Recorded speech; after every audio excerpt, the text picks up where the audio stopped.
In today's video, I'm going to teach you how to delete a document in Grammarly using their online editor. We'll walk through the process step by step, making it easy for you to clear out any documents that you no longer need. Let's get started. First, you'll want to head over to your Grammarly dashboard.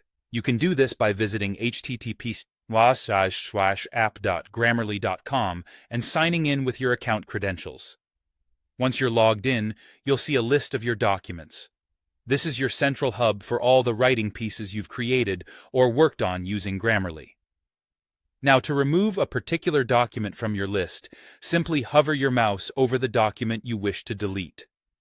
As you do this, you'll notice a small trash bin icon appearing.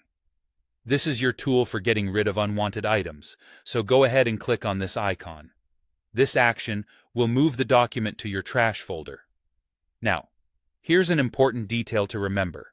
When you move a document to the trash, it isn't immediately gone forever.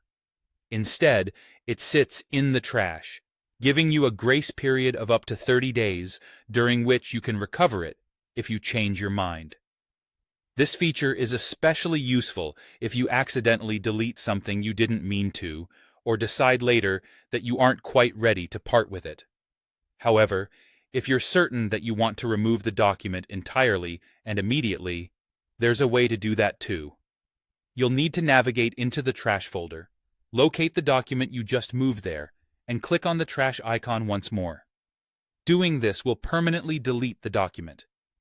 While this process may seem straightforward, it's crucial to understand that once a document is permanently deleted, it cannot be recovered.